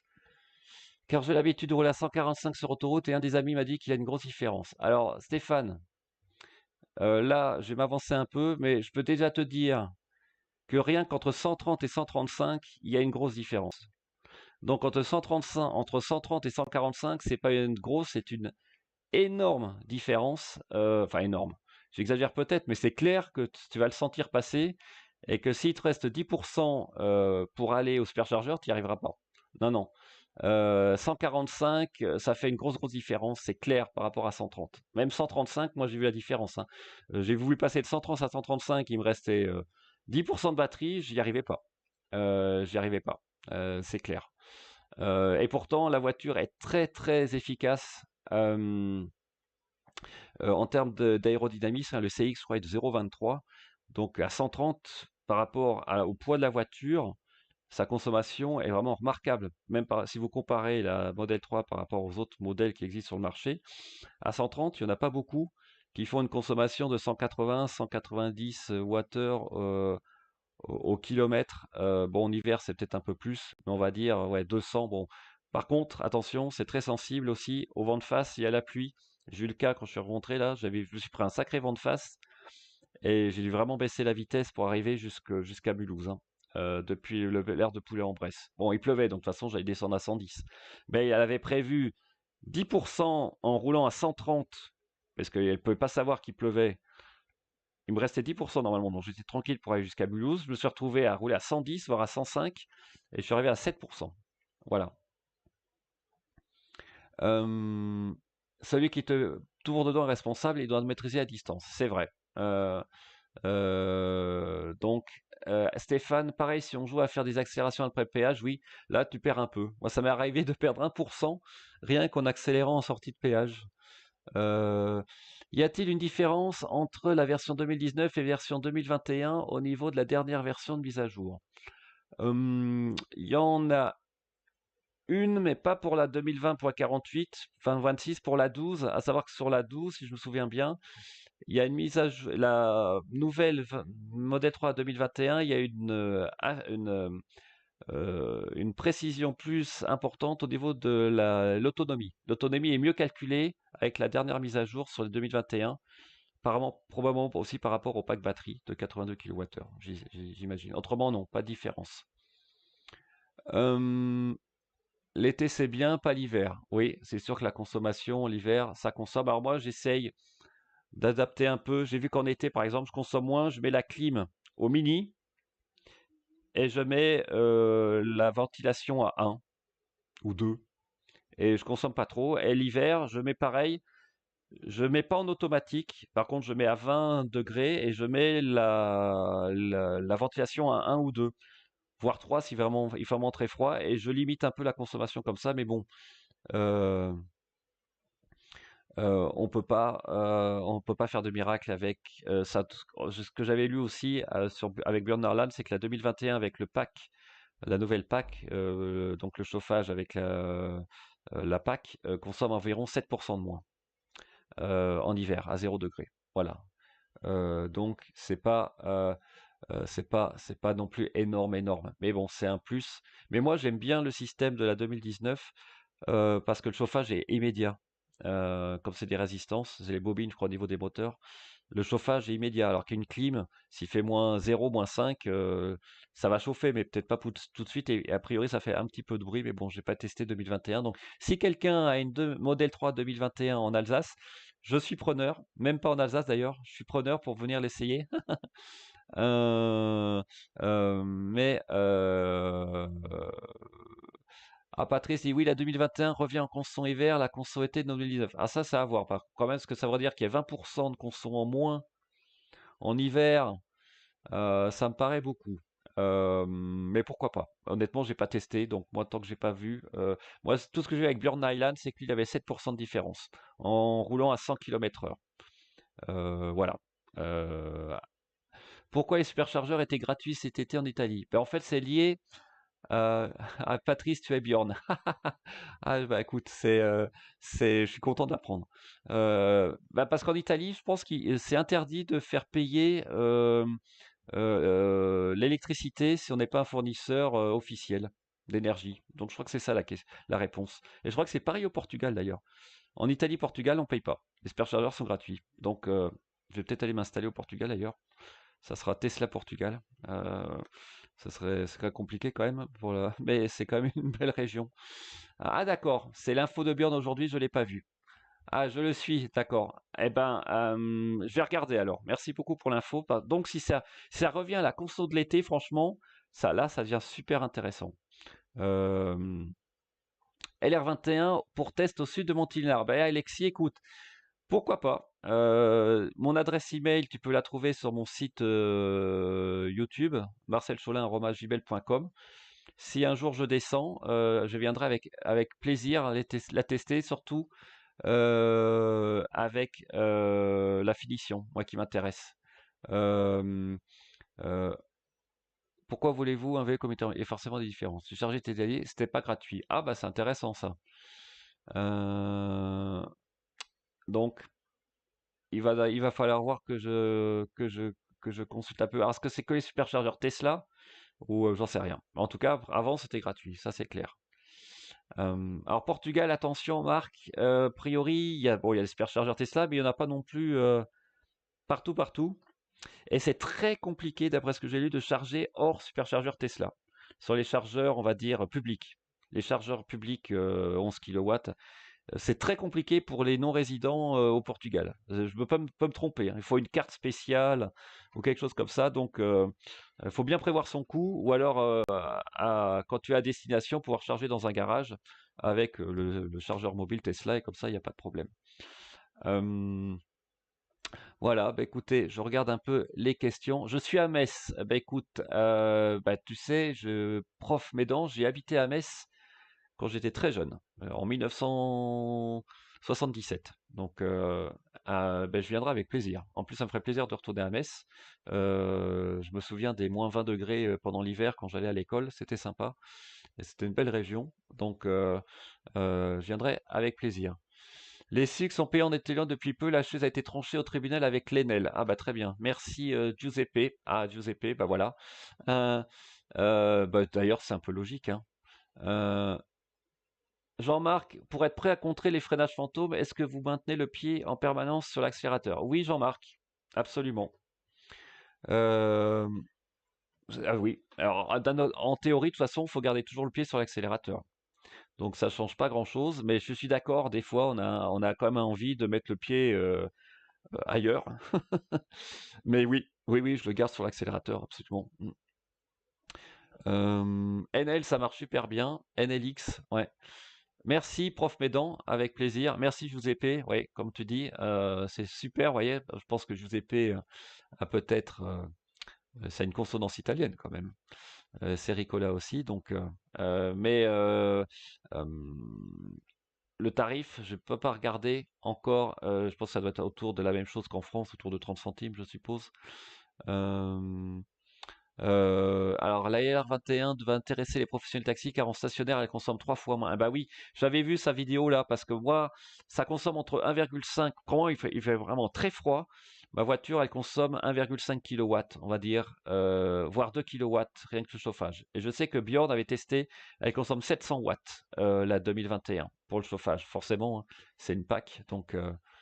Euh, non mais je garde le pied dessus, mais je n'appuie pas sur l'accélérateur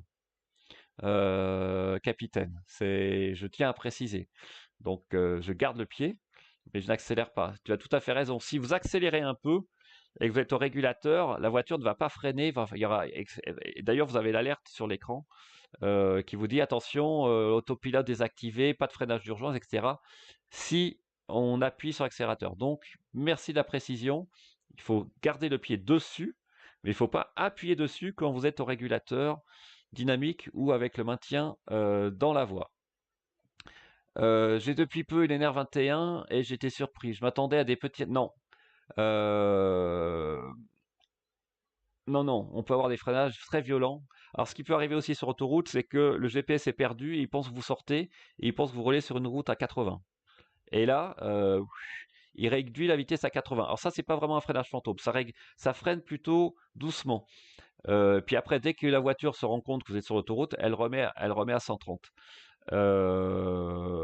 Mais par contre, il peut y avoir des freinages violents qui sont complètement expliqués. Alors des fois, ça s'explique parce qu'elle pense qu'il y a un objet ou un camion qui est près de votre voie qui devient en rouge, paf, ça freine. Puis des fois, j'ai pas d'explication. Donc, euh, un conseil, achetez vos vaut mieux acheter une paire de lunettes spéciales écran qui ne sont pas progressives. Ah oui, effectivement, hein. Euh, D'ailleurs, j'aimerais bien avoir, il faudra que je demande à mes collègues youtubeurs comment ils font, ceux qui roulent beaucoup. Est-ce qu'ils gardent le pied sur l'accélérateur, sans appuyer dessus évidemment, ou est-ce qu'ils mettent le pied ailleurs? En théorie, il faut plutôt garder le pied dessus, hein. Euh, Sauf si vous voulez freiner, évidemment. Puis le freinage pied gauche, c'est pas encore pour demain. J'ai essayé une fois, pas sur la Model 3, vous freinez. Là, c'est plus un freinage fantôme, là, vous écrasez la pédale. Donc, euh, euh, voilà. Autrement, mon coup de cœur, parce que je vois qu'il commence à faire tard, 22h30, donc je vais tenir la, le temps. Alors, je vais donc changer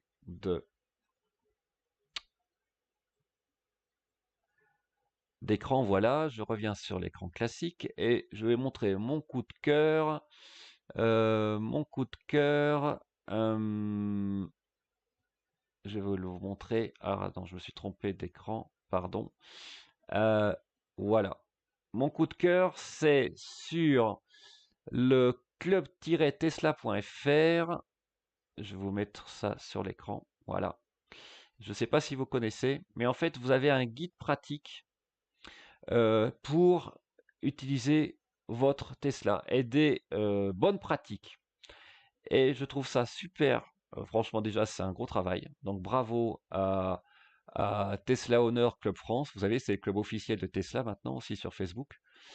Et vous avez tout ce club pratique. Alors, on apprend des choses. On apprend toujours des choses. Par exemple, si vous cliquez sur pneumatique, voilà, il vous dit si la pression est anormale, changez les pneus. Et voyez, vous avez aussi le couple de serrage qui est de 175 euh, en termes de couple, qui est plus que d'autres voitures classiques, notamment des Toyota. Donc, ouais, il y a plein de petites infos intéressantes qui sont très très sympas.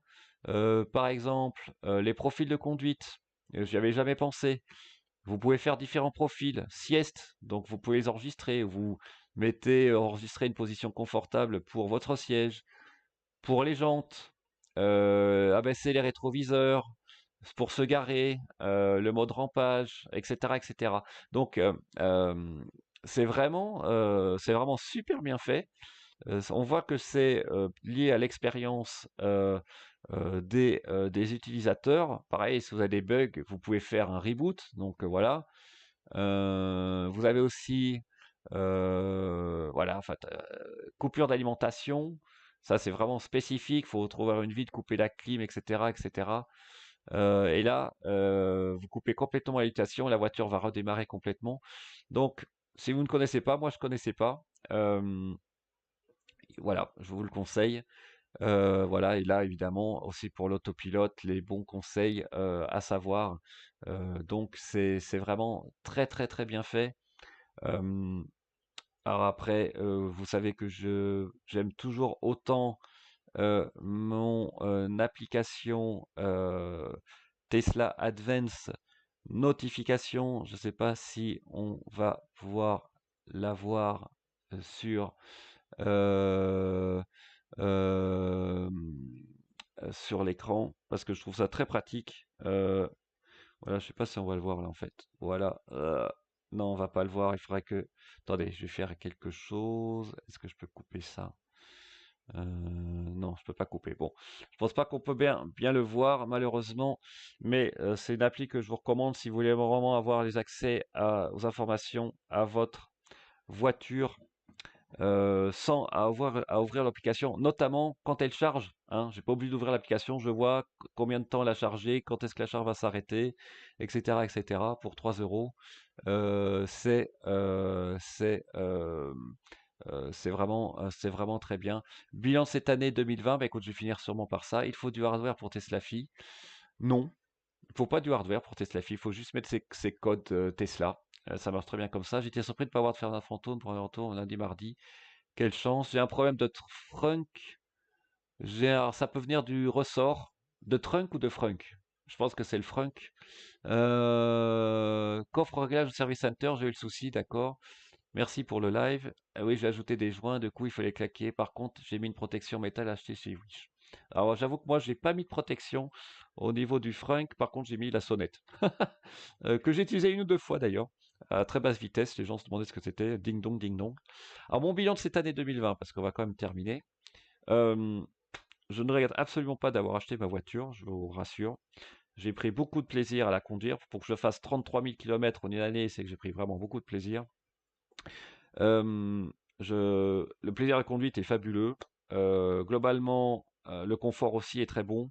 J'attends de voir la finition, notamment au niveau de la peinture, au niveau des sièges. Vous savez, j'ai ce problème de marque sur les coutures noires dû aux ceintures arrière que j'arrive pas à enlever.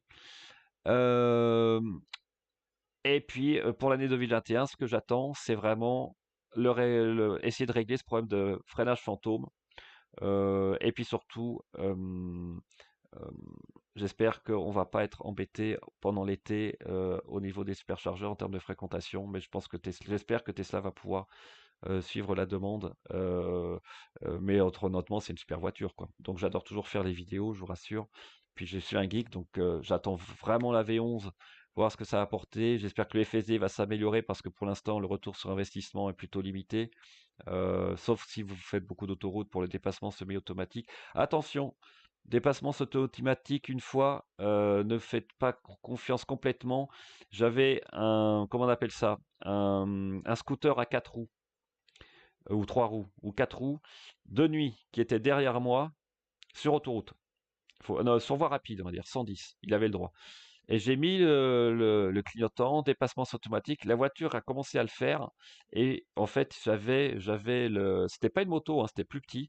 J'avais ce scooter à 4 roues là, je sais plus comment ça s'appelle, qui marche fort, hein, qui était derrière et qui était vraiment très près. Et donc j'ai repris la main. Donc j'étais un peu surpris parce que là, je pensais pas que le scooter était aussi près. Voilà. Bah sur ce.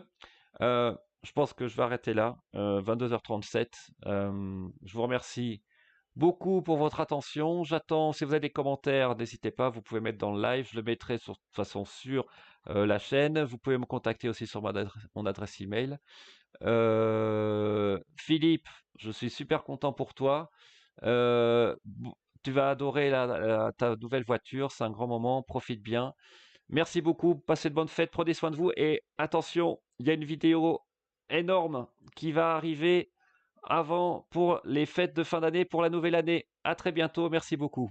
Je vous dis à très bientôt et prenez soin de vous. Merci beaucoup. Au revoir.